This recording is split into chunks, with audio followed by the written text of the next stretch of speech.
Перенимая успешный опыт, Амгинский УЛУ с рабочим визитом посетил исполняющий обязанности министра сельского хозяйства Якутии.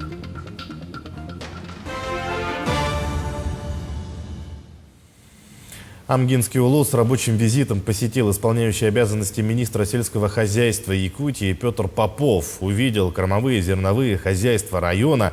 Первым посетил зерновое хозяйство Амгинский. Посмотрел новую технику и пашни.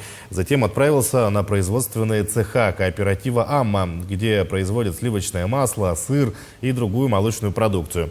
Осмотрел цех изнутри, встретился с работниками. Далее в селе Битюнь увидел пашни. По итогам рабочего визита Петр Попов вместе с председателями хозяйств обсудил дальнейшие планы. Также взял на заметку их предложения для дальнейшего развития сельского хозяйства в Улусах.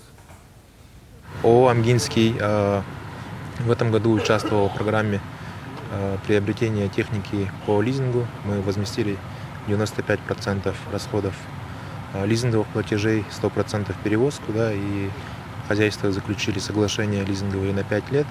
Данная программа будет дальше работать. ООО «Амгинский» в этом году приобрели прицепную технику большую, которой нет в республике. Данная прицепная техника 6 операций за один проход выполняет. Поэтому, само собой, это повлияет на эффективность, на себестоимость производимой продукции. И работа проводится, результаты должны быть хорошие.